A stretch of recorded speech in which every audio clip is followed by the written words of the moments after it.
There she is. And we are live streaming again. So welcome everybody to the Town Lake Couch and Parcel Tax Rural Review Panel hearing this Tuesday, April 13th, 2021 at 6 p.m. And just to acknowledge that this meeting is being held electronically and transmitted via Council Chambers located at 39 South Shore Road, as per Ministerial Order M192, and also like to acknowledge that these gatherings are taking place on the traditional territories of Subasset. The meaning of that is people of the lake, where we all live, work, and play as neighbors. With that, I'd like to call this Parcel Tax Rural Review Panel hearing to order, and I'm looking for an approval of the agenda. Moved by Councillor Sandhu. And did I have a seconder? Sorry, I have to flip back and forth. Second by Councillor Austin. Any discussion? And all those in favor? Opposed? I see none. Motion carried. All right, then we're looking for adoption of the minutes of the meeting held on April 22nd, 2020. Looking for a mover on those, if everything's good. Moved by Councillor Sandhu. Seconded by Councillor McGonigal. Thank you very much. Any discussion on those minutes? And I'll call the question. All those in favor? And opposed? Seeing none, that motion's carried. Then we can move along to number 4, parcel tax appeals, and we'll go to the Director of Finance regarding the parcel tax for 2021. Ms. Gill. Thank you, Your Worship. So the parcel tax rolls for both the water and sewer were prepared and available for public inspection as required by the community charter. 2 advertisements were placed in the local paper, and all owners of new properties were notified by mail. To date, no inquiries or written submissions have been received. So there are no appeals to be heard by the panel.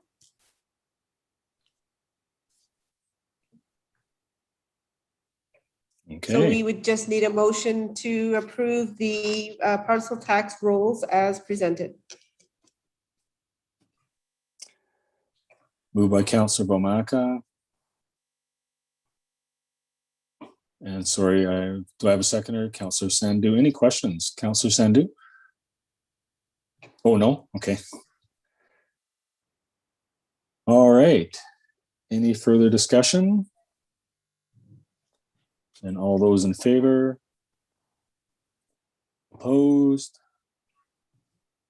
Seeing none, that motion is carried. So thank you very much. And Ms. Gill, instructions to council members after tonight are to go to the front desk and sign the documents. Is that correct? Correct. Yes. Okay, tax, so those the documents, parcel tax rolls, yeah, are there and available for signature. Yeah. Yes, so if we could do that as soon as possible, everybody, that would be fantastic. So with that, we're adjourning again. And Mr. Fernandez, upon adjournment, are we able to move to the next meeting? And you, Joe. Was that clear enough that it was just mayor? Yes, it would be in order to move to the next meeting. All right, thank you much. So motion to adjourn this meeting, please. Moved by Councillor Sandhu, seconded by Councillor Austin. Any discussion? All those in favor? And opposed? None, motion carries. Thank you very much. So we'll just give a moment or two for everybody to switch agendas.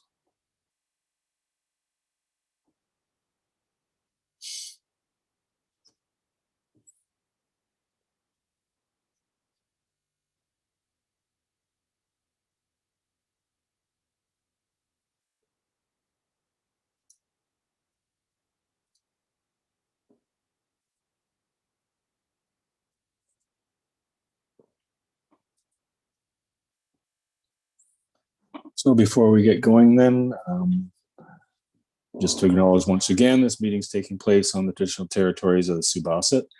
That's the people of the lake, where we live, work, and play as neighbors. And this is a Strategic Planning Committee meeting, Tuesday, April 13th. And we're going to get started in a moment here. This meeting will be held electronically and transmitted via council chambers as per Ministerial Order M192. Once again, there'll be two portions of this meeting that will be open for public input and a question period that's under verbal comment from the public and question period near the end of the agenda. The comments and questions will pause for 3 minutes at each point, and they can be telephoned into 250-749-6681 or emailed to general@lakecouchon.ca. Okay. With that, I'd like to call this Strategic Planning Committee meeting to order. Are there any late items to add to this agenda? Seeing no hands, could I have an approval of the agenda, please, as presented? Moved by Councillor McGonigal, second by Councillor Sandhu. Any further discussion? All those in favor? Opposed? Motion carries. Thank you very much. Moving to number 3, business arising and unfinished business. Ongoing items still being addressed. Number A, terms of reference for Tourism and Housing Select Committee. See the memo from the CAO. Thank you very much also, Councillor Sandhu, for searching your emails. I had to dig a little deeper to find those as well from the last time we talked about this, the terms of reference part of things. So, Mr. Fernandez, could you speak to this for a moment? Yes, I could indeed.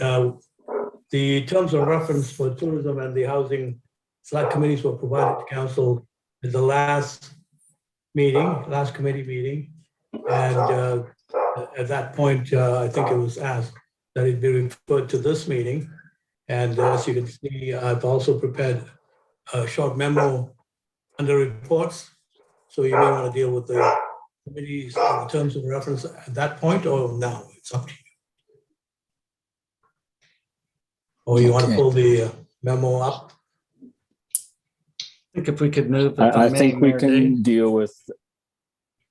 Yeah, go ahead. Move them terms of reference down to the CAO report A, and we can discuss them together, perhaps. That would make the most sense. Thank you very much, Councillor McGonigal.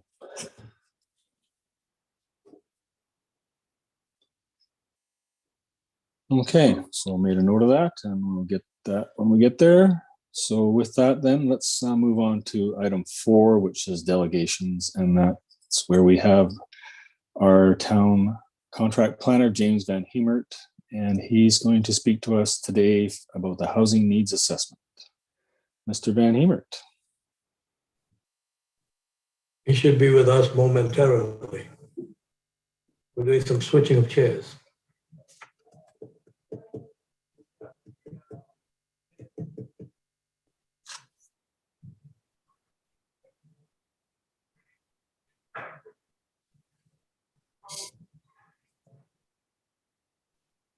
Councillor Sandhu, do you wish to speak, or are you just waving at someone? We're always looking for somebody to fill the dead airspace.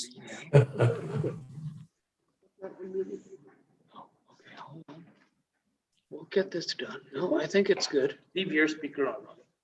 Yeah.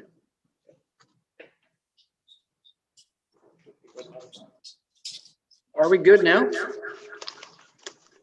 Okay. Yes, we can hear you loud and clear, but if there's All right, any more thank you. microphones on in that room, Okay. could we shut them off, please? I prepared a brief report, a memorandum, if you will, on the housing needs assessment. And the reason for this is because, well, first of all, just to inform the Advisory Planning Commission, Council on the housing needs assessment. And this was a very important piece of work. We participated in it as a community within the broader CVRD, so all the local jurisdictions participated. Unfortunately, the process left us in an awkward position of not being able to support the final conclusion for the town. And I explained this in the memo, but the short version of what I wrote here was that they ended up giving us numbers despite my attempt to have the document amended with what is actually the reality on the ground in the town of Lake Cowichan and the developments in the approval pipeline and what we know we can support over the next 5 years. And unfortunately, ultimately, the consultant and the CVRD refused to amend the report any further. And so I recommend that we receive this report with the amendment that I propose. I have reviewed this with the CAO and our Advisory Planning Commission, and I'll just read the final paragraph here in my report that I prepared for you. Well, actually, before I read the final paragraph, I'll just summarize the conclusion that we believe is more appropriate, and then I'll explain why it's so important. The need for housing to 2025 is 172 units, not the 43 identified by the consultant's report and the CVRD. And of that 172, 60 would be 3-bedroom, 40 2-bedroom, and 72 1-bedroom. And actually, if I could just point out, this is one of the most significant findings, and this was relevant from the report, is the need for 1-bedroom units. Most of us, many of the citizens in the town, and this is true across much of the region, are living in dwellings that have many bedrooms but few people. And the price point, which is desired by so many people, is actually the 1-bedroom unit. And there's simply not enough of those in stock and in the construction pipeline. So this is something that we're highlighting here. And I'll just draw the conclusion here. Accepting the housing needs assessment data as finally completed by the CVRD and their consultants puts the town at a disadvantage in seeking any additional affordable housing funds or projects.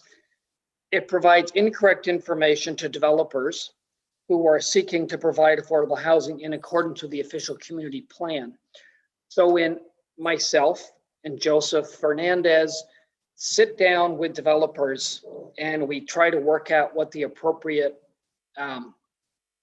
mix of units are, we need the correct information because they're going to be looking at this as well. This is a highly publicized report, and we want to be in a proper position where we can truly, in fact, say this is what we need for the town. It also lacks credibility when we have numbers that really don't make sense from what's actually on the ground. And I'll say one of the rationale for why the report wouldn't be changed was, according to the CVRD staff and the consultants, we had to use a consistent database and methodology. The problem is when you use that database and the methodology that's suitable for much larger populations, it doesn't make any more sense when it doesn't meet the reality on the ground. So the inflexibility on their part ended up with a really bizarre kind of conclusion that I challenged. And ultimately we failed in that challenge. So, and even more importantly, the Local Government Act requires us now to use the conclusions of the housing needs assessment in our future official community plan amendments. So decisions that we make and policies that we draw up for our own plan have to be consistent with the housing needs assessment. That's why I did a little bit of work. It wasn't a huge amount of work. It wasn't that difficult to come up with better numbers. And I presented that to the Planning Advisory Commission, and they agreed. They have been very much involved in the LCP development, and they supported the direction that I proposed. So that's where we are right now. And my recommendation would be that council adopt a resolution rather than simply receiving the CVRD housing needs assessment, which, by the way, I believe all other jurisdictions have already done a month ago, that they do that um, as amended by the town planning department's memorandum that I presented to you, so that the numbers, basically all the background studies are still in place and reasonable, and we can accept them. But the final conclusion on the numbers is our own and makes sense to our own experience on the ground. So that is my recommendation, that would go to council, and then that resolution is what we would submit to the province as an amendment to the housing needs assessment already presented to the province from the CVRD. Councillor Sandu. There, so that's. Thank you, James. That was very enlightening. Oh, just Was there a memorandum that went out regarding this? Because I didn't receive one. well, no. Well, I've got to ask Joe if that went out. It was from March 16. If you didn't, it should be sent to you. I can go over some details if you haven't seen anything. It's important that you see. Yeah, I haven't received anything, so I would appreciate if you could give some more information. If you could, I'd appreciate that. Thank you. Yeah, for sure. So if we could have that, if I may, Mayor Day, if we could have that forwarded Please do. to us before council meeting where this will be discussed, I think that's important. And then if you can put me on your speakers list, I'd appreciate that. Yeah, I think that's a good plan, and with staff report and the recommended resolution for us to consider, because we can't fulsomely have a discussion without that document in front of us. So Councilor McGonigal, you have to No, okay, well, yeah, I definitely will get that to you. I thought that would be on the agenda, but apparently it's not there for you. So sorry about that. We'll make sure that gets to you. It's a short document. Now you know the conclusions. you And know the so conclusion. we'll work back from the conclusion to the Okay. meat and potatoes, if you will. So on the, if I may, Mayor Day, Please do. through you, Yep. on the housing assessment report, we did have a delegation from that consultant to us. And at that time, you did broach the concern on some of the statistics that were being utilized, which were anecdotal. And I think they were very precise in stating that those were anecdotal numbers. I think we'll have a better idea once the 2021 census comes forward as to the exact demographic and age within our community. I think it's proposed for this year for a revised 2021 census. But if the APC has approved your input on the needs, and the CAO has approved that to move forward with discussions, perhaps some political input at the regional district may also be of some help. I think it's important that we have the correct numbers of needs through that function that we also participate in regionally. If we are to acquire funds through that function, we want them to be appropriate to the actual needs of the community. So I will certainly be bringing this forward after I see the memo for further clarification on why this was not added as an amendment to the proposal to the province. And if need be, we can stipulate that within the resolution that will come forward to council, that we approve in principle the housing needs assessment with amendments provided by staff. Thank you very much, Councilor McGonigal. And just to be clear, was it Cowichan Housing Association or the actual, it was? Okay. Can I Yes. clarify Any something? further hands on this? Yes, please. Go ahead, James. I just wanted to point out that I personally did not have much engagement with the housing, come on. John Horn's organization. It's a housing association. They were a partner in the project, but they were not the consultant. So the lead content, those who made the content and drew the conclusions were through the CVRD planning office and their consultants. I don't know to what extent John Horn and his association had a deliberative role in the conclusions, even though I know John was part of the presentation and I'm sure they had a lot of input, but the numbers were driven by the consultants in the planning office. So.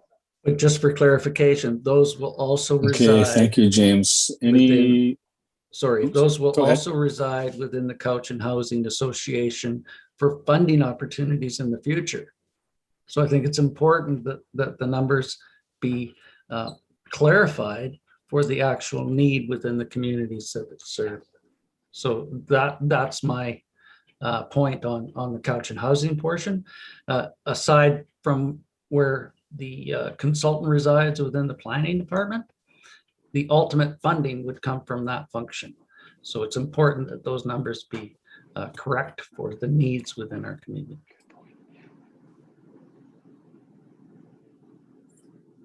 Thank you, Councilor McGonigal, and I hope we have a good resolution at the regular council meeting that you can go armed with that for that discussion. And thank you very much, James, because during that delegation, the numbers just weren't making sense to me either, and I'm glad you did some homework on that and came up with this amendment. And I look forward to reading through it and having a fulsome discussion at our regular council meeting by the end of the month. But if you could get those to us as soon as possible, that'd be great, so we can peruse it and give it some thought. Okay. So anybody else for Mr. Van Hemert? All right, thank you again, James. You're very welcome.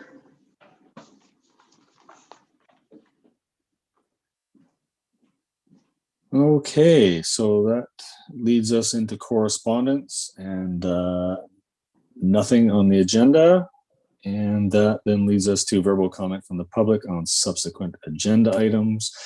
It's now 6:22. We'll pause till 6:25 where we await telephone calls or emails to telephone 250-749-6681 for comments on subsequent agenda items, or email to general@lakecounchin.ca. See you all at 6:25.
So it is 6:25, everybody. And Mr. Fernandez, do you have anything? Absolutely nothing. So no verbal comments. All right, thank you very much. And that leads us to reports, number 7A, CEO regarding committees, select or standing. And Mr. Fernandez, do you have any comments for us there? Yeah, I just wanted to add some clarity and point out the differences between the select and the standing committee. So I think there was a misunderstanding in terms of what we were looking at for the terms of reference. I think mention was made that it was a standing committee. It's actually it was, reference was made to it as if it was those were select committees, but they are actually standing committees. They have a finite term, and before, by the end of that term, they're supposed to provide recommendations to the mayor and council as to what their recommendations would be with reference to what was established for them. So I think that's basically it, and I've provided council on the terms of reference for those two select committees. And I think council can then determine how it wants to undertake the implementation of those select committees. All right. So I instigated this a few months back, and so I think we have a whole bunch of information to have a good discussion on this now.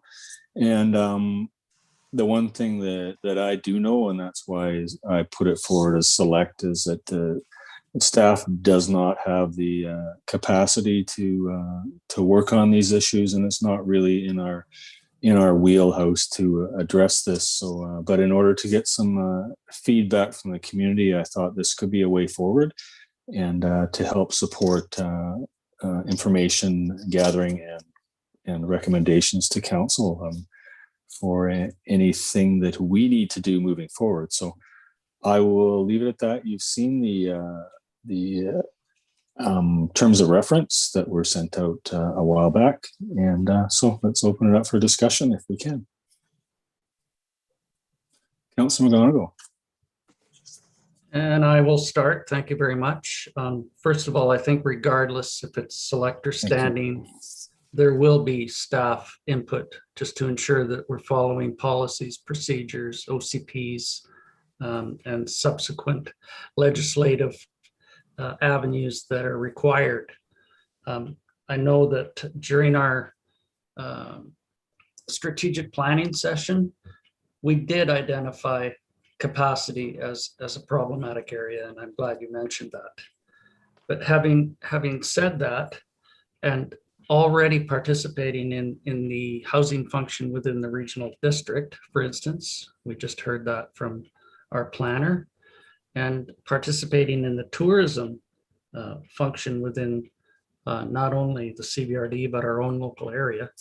I'm wondering if at this time, and I'm not suggesting permanently, but at this time, until we have finalized our strategic plan, and if these two topics rise to the top as particular items that we wish to focus on in the next 5 years, that we wait for the strategic plan to be finalized, readdress these two committees on where the prioritization of our strategic plan would be moving forward. Because the capacity within the strategic planning process is where our staff and our focus should be.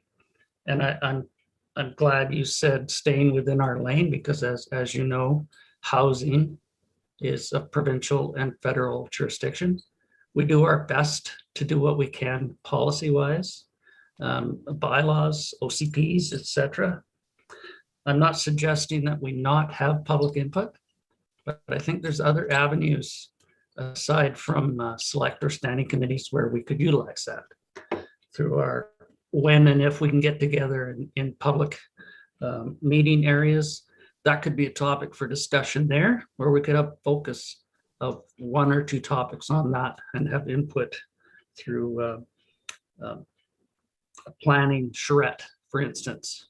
That may be an avenue to look for in the future.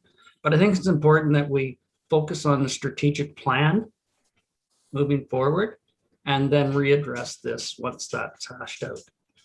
And I will leave it at that. Thank you very much. Anybody else? Councillor Austin.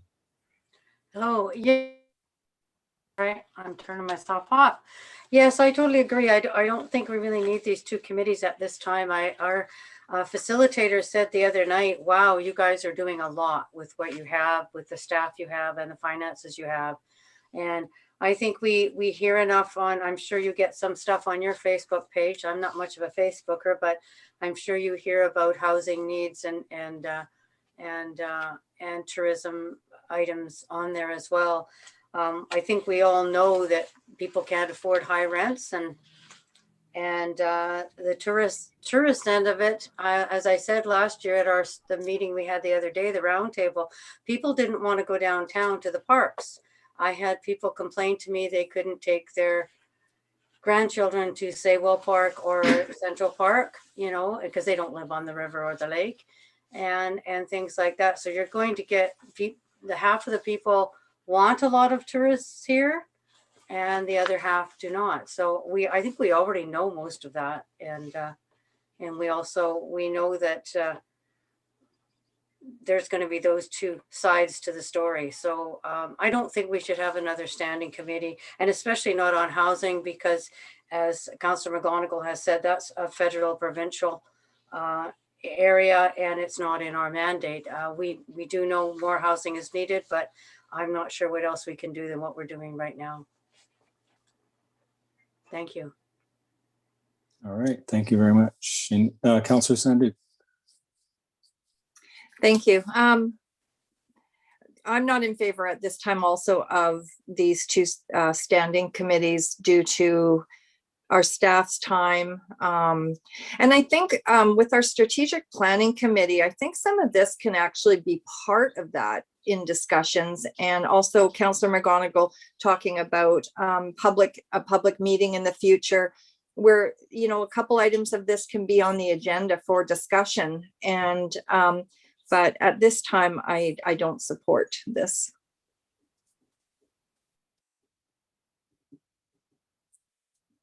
All right. Anybody else? So thank you very much, everybody, for your comments. And I did initially add these on and hoping that we could get discussion like this and hear a way forward, because it started with my experience with Choose Couch and Lake, which wasn't a select committee, but it was a committee struck by the mayor the day, and it called upon members of the public, and lo and behold, their mission was to attract doctors, and they did that with very little staff time, if any at all.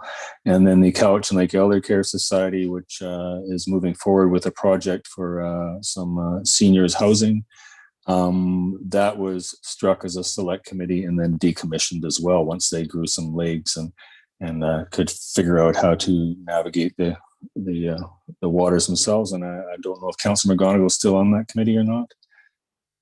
You are? Okay, thank you very much. So that didn't take up hardly any staff time once it got going after the first couple of weeks either. But but I'm glad that you're all open to future consideration of this, because my experience is that, you know, unless we gather community members together and get a little bit of input, get conversations, that because it's not in our lane, that these groups could break off and actually speak up for the community when it comes to housing needs and stuff like that, and form little associations to keep the conversation going. Because as Councillor Austin stated, this person sees tourism one way, this person sees tourism the other way. The point of these things is to gather the people with thoughts in a room and have reach consensus and move forward on items. And these two things, like I said, are not in our lane. So anyways, I'll leave it at that. And it's probably, we'll bring it up at a later date. Councillor McGonigal. So I will officially have it on the minutes that we table these two committees pending approval of the strategic plan and possible implementation in the future of discussions on these two topics. So I would make that a motion to that effect. That Councillor Vomack is seconding that. Alrighty. Any further discussion or comments then before we move along? If I may, Yes, please.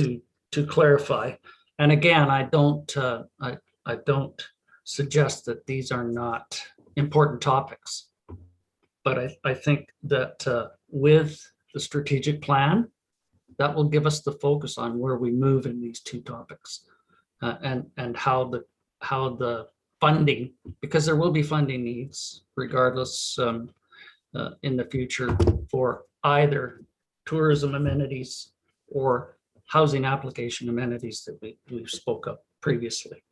So not to take anything away from the topic, but just the timing.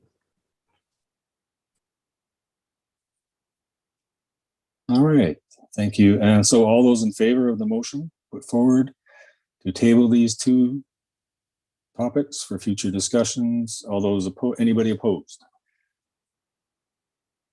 The motion carries. Thank you very much, everybody. Okay, so that moves us along to B, the CEO regarding delegations. Mr. Fernandez. Could you unmute, please? The procedure bylaw does establish the parameters for how you deal with delegations. We're limited to 2, and they're limited to 10 minutes unless there is unanimous consent by council. And I think the important reference is council. And what's been happening is delegations are allowed to ramble on for sometimes up to half an hour or more. And I think if you don't establish limits on these delegations, then you kind of lose control, because I think delegations can actually limit themselves to the time set established for them. And at some point, Jimmy, unless you feel that they need more time, then you can always do that by unanimous consent. I think the reason for 10 minutes, it's there for a purpose. It's to limit delegations to the topic at hand and not have them just deal with a whole series of subjects. And but it's up to you. So I'm just bringing it to the fore. And I think what's happening is you've got a bylaw that establishes the time limits, and council does not abide by them. Councilor McGonigal. Guilty as charged. First of all, I know that when delegations come forward, as the chair, it should be our responsibility to remind the delegation that it is 10 minutes. And I personally have not upheld that portion of the procedural bylaw, and for that I apologize. If we can, in the future, if there is a delegation within the agenda, if we could attach that procedural portion just to remind the chair to limit to 10 minutes, and then to allow further representation should there be unanimous consent. I think just so everyone is on the same page and we know going in that we're going to all give them 10 minutes unless more is required. And I will give my 10 minutes up next time because, as I stated, guilty as charged.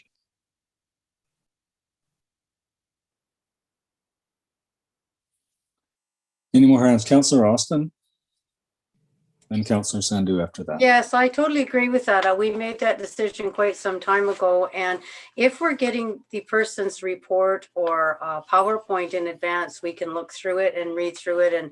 And if they can just hit the basic topics, because I know there's people that have come before and got very upset that they only had 10 minutes and somebody else had 15 or 20 if they found out about it, if they were in the audience or whatever. So I think we do have to stick to that. It is hard to stop people talking, but we have to after the 10 minutes. And if we think we need 5 more, then ask for council approval. So yes, I do agree with that. Thank you, Councillor Austin. Councillor Sandhu?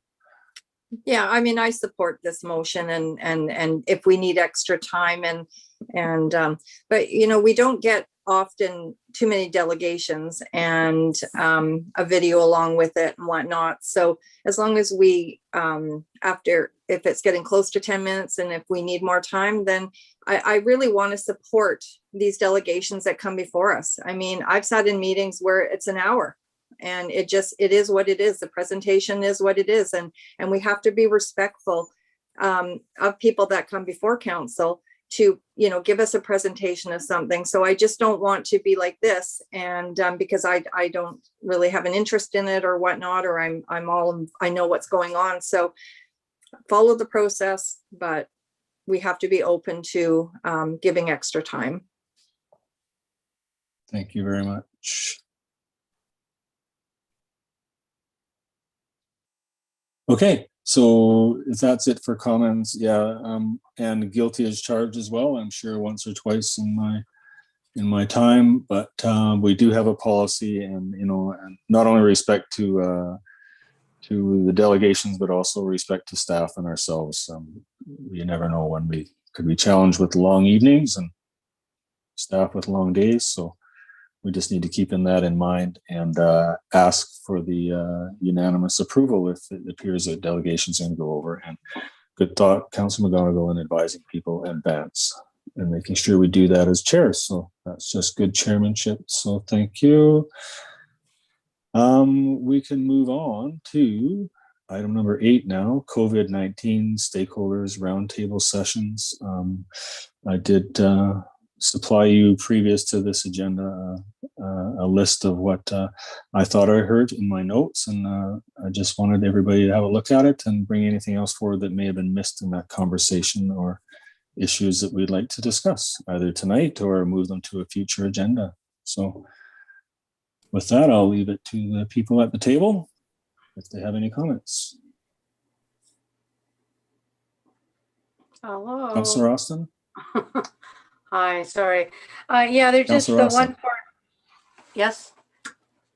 Have I got my thing on? Yes, I have. Just the one part that I did mention you're when good. sorry? You're good. Okay. When I did mention that people, you know, were saying they weren't able to come and use the parks, you know, I did mention that. It's not in these notes, but that's okay. That's a delicate balance, and we're going to have a problem with that again this year, obviously, if you can't take your grandkids down to Saywell or Central Park. And that's why, you know, a lot of the people stayed away. They were good with the businesses. I certainly follow all the businesses in town and do support them. But I also, a couple of things have come up with some of our different ones that people have talked about the town of Lake Cowichan. And I told you myself as a bit of a bugbear with me when people say this Lake Cowichan was a mill town. Lake Cowichan was never a mill town. Lake Cowichan is a logging community. The mill towns are where the mills are built and they build housing for their people. And I do think, you know, it's really nice if people, when they come into our town, learn a little bit about our history and find out just why we're here and, you know, that type of thing. So that has come up a few times in some of these different tourism things I've heard over the last while. And I think poverty reduction had something to do with that as well. So I thought the roundtable that I was facilitating was fairly quiet. Shannon Waters was great. She did some great information or passing out great information. And unfortunately, I missed the other one because I was having surgery. But I thought they were probably very valuable sessions. That's it. Anybody else? Councillor Sandhu.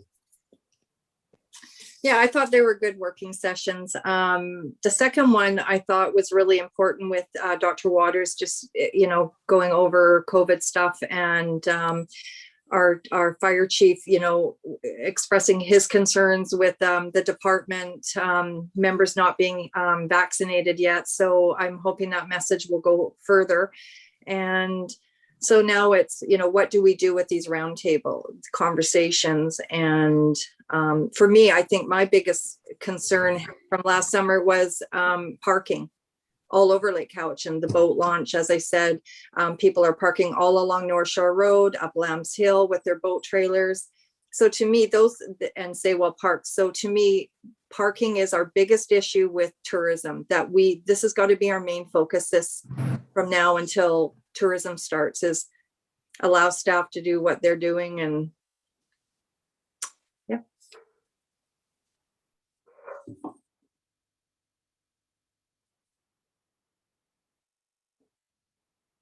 All right, any more hands on this topic?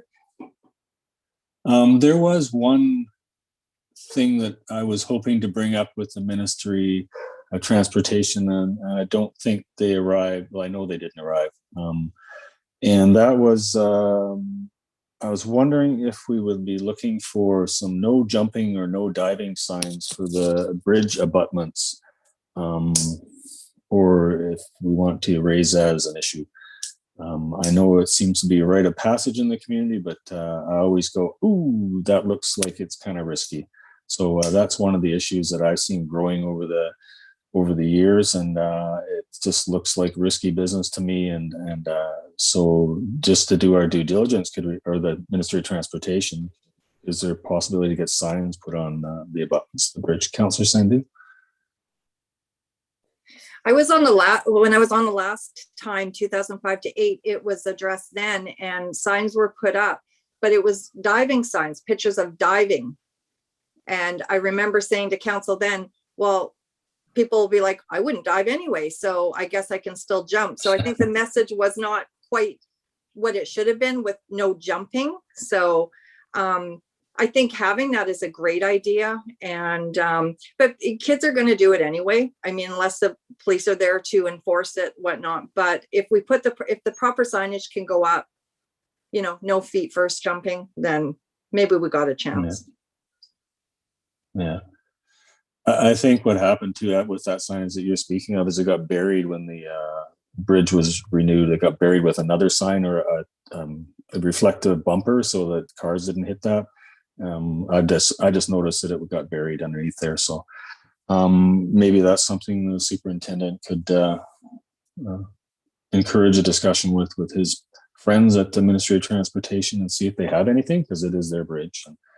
And a resident did bring up with that activity taking place on the bridge that it created a not possible situation for social distancing this season too. So anything we can do to calm that situation down would probably be especially beneficial this go around anyways. And yeah, so, and I agree with Councillor Sandhu, the parking, I mean, it's, the scariest part for me is the boat trailers that are sticking out on the road over on the other side. And I don't know if there's a quick and easy solution to that. And I just don't know whatever we do with parking. And I know that the superintendent has a plan, and I think it's going to be a good one. And that it's going to be an ongoing issue for a time, as long as we're a tourist community, until we can come up with some long-term solutions. But I think we're going to see a little bit of improvement this year, and yeah, I think that's all that I wanted to go there. And yeah, it's hard to get a hold of Dr. Waters, so I'm glad she was able to make it. And I did pose a question in the chat, and then she answered to in front of everybody. When do they feel that the adults would be vaccinated by? And as you can see, the vaccination program has accelerated extremely.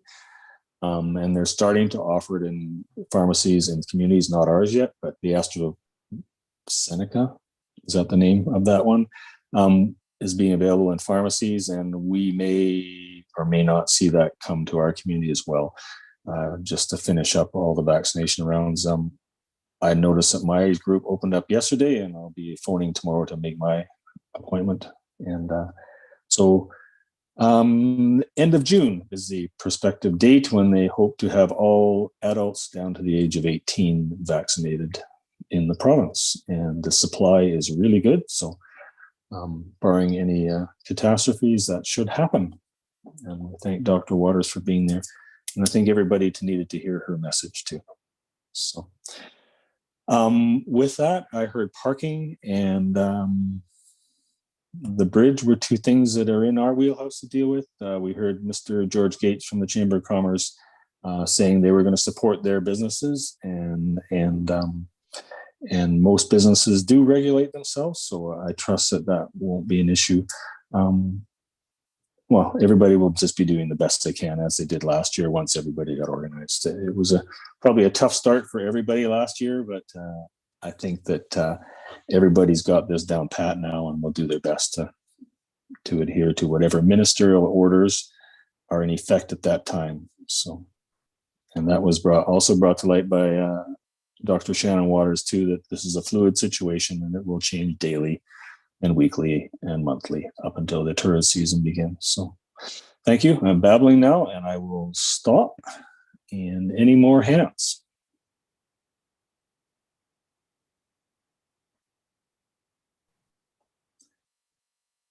Okay, so that means we can move to notice of motions. We had none introduced. And then we have public relations item. Does anybody else have any public relations items to bring forward? I'll just do one, seeing as how we're on that topic. Please, everybody at home who may be watching or watching in the future days to come, watch the BC Centre for Disease Control website and the Island Health website, and please stay on top of when it's your turn to register for your vaccination, and please do so at the appropriate times as instructed. And please, it's worth visiting daily because things are changing daily as the vaccination program accelerates. So it's everybody's responsibility for those who wish to have the vaccination. All right, nobody else? Councillor Sandhu, are you? Oh, Councillor Womaka. Vomaka, sorry. Okay, other end of the screen. Councillor Vomaka. Thank you. I know we've already gone through it before April, but Autism Awareness Month. And I haven't been out late at night, but I see that our superintendent has made the entrance to town lit up with the blue lights. The fountain is lit up. So just want to acknowledge that when people see why there's blue all over Lake Cowichan. Thank you. You're welcome. And I noticed Subasat Square's signage was lit up with blue as well. So, yeah, good stuff. Okay, so with that, we can move along to number 11. That's question period. We'll pause again for 3 more minutes. That'll bring us back at 6:56. And please call in your questions on items listed on this agenda, and phone call to 250-749-6681 or email to general@lakecowichan.ca. And we'll see you again in 3 minutes, 6:56.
everybody can please come on back and we'll see if Mr. Fernandez has any questions from the public.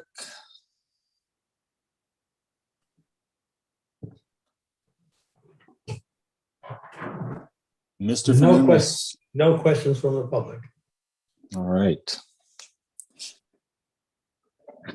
Okay, well, it must be the weather. All right.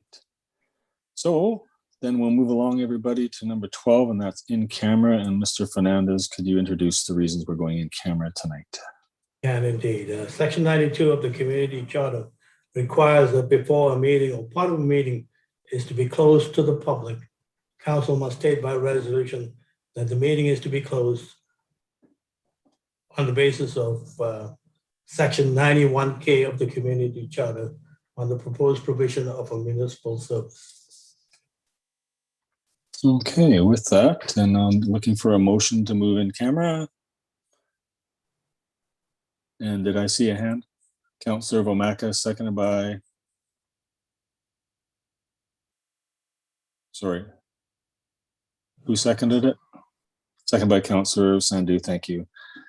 Okay, any discussion? All those in favor? And opposed? Motion carries. Thank you very much. So we will, are we going to wait for another invite, or are you just going to